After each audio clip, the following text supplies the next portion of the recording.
Drugi dan šmarnic. Ko zvemo, kaj se lahko zgodi, če je cerkev odprta in da je večerja pomemben obrok.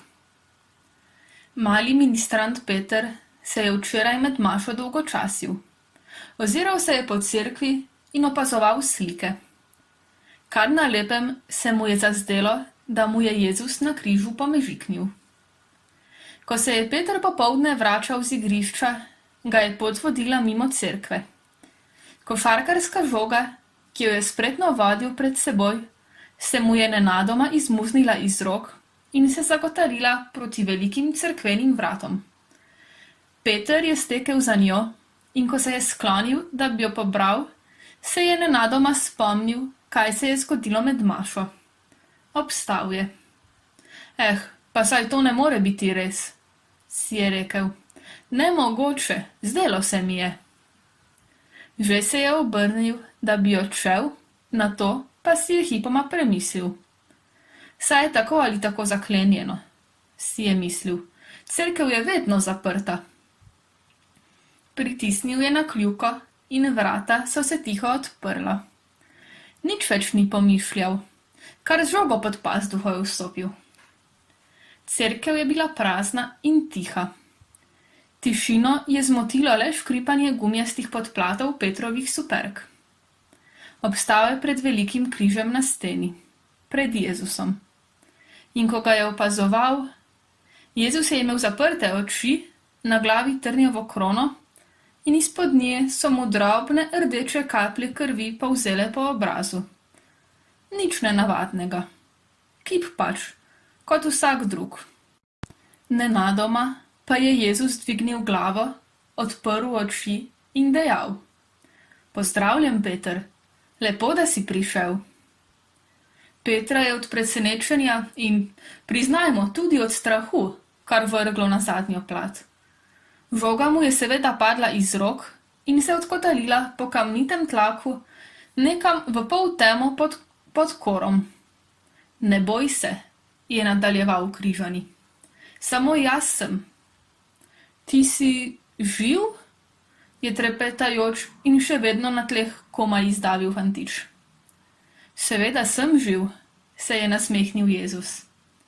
Ampak ti si vendar kip, kar ni mogel verjeti Peter. No, to je res, se je Jezusu na obrazu zarisal še večji nasmeh. To, kar zdaj gledaš, je res le kip. Premajhen si, da bi se spomnil, kako so me pred leti prepleskali. In kako so se potem ljudje pritoževali, da je moja polt preveč bela in barva krvi presvetla. In tamle sem naslikan, nič kolikokrat. Si je nenadoma osvobodil desnico, žebelj je ostal zabit v lesu, z roko pa je zamahnil proti stropu, kjer je bilo res vse polno Jezusovih podob. Jezus v Emausu, Jezus s Samarijanko, z Magdaleno, Jezus dobri pastir. Fantič se je pobral s tal in se zastrmel v strop. O, Jezus, je šepnil, vse povsod si. Popolnoma prav imaš, vse povsod. A to so le slike. In tudi te slike bodo slej ko prej obnovili, popravili, na novo naslikali ali pa celo prebelili. Nič hudega. To so sicer res svete podobe. A niso svete same po sebi. Svete so, ker so podobe svetega, ker upodabljajo sveto. Jezus je umolknil. Peter ga je pogledal. Jezusov obraz je postal prečudno resen. Ampak Peter, tam, Božja desnica se je usmerila v tabernakelj. Tam sem pa živ, resnično živ. Svet in vedno navzoč. Kako si lahko tam notri? Se je fantič začudežno zagledal v pozačena vrata.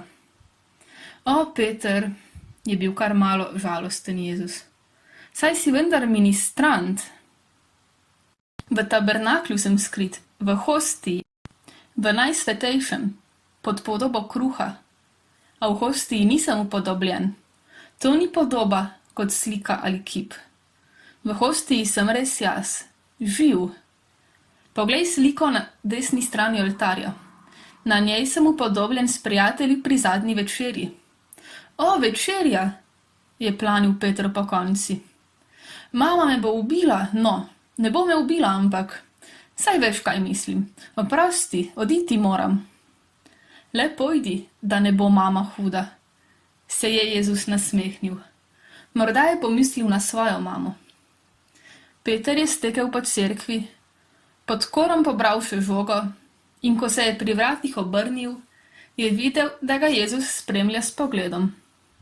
Še bom prišel, je obljubil. Le pridi, je slišal, medtem ko je zapiral vrata.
Dragi otroci, vabim vas, da skupaj zmolimo še zaključno molitev.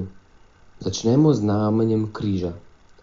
V imenu Očeta in Sina in Svetega Duha. Amen. Kje je Jezus skrit? V tabernaklju v hostiji je skrit Jezus, a vendar je tudi s teboj, z menoj, s tvojimi starši, prijatelji. Hvala, dragi Jezus, da si vedno z menoj, v vsakem trenutku življenja. Hvala ti za današnji dan. Pomagaj mi, da bi se večkrat spomnil, da si z menoj. O Jezus, blagoslovi me, odpusti grehe moje, po svoji ljubi materi me sprejmi v srce svoje.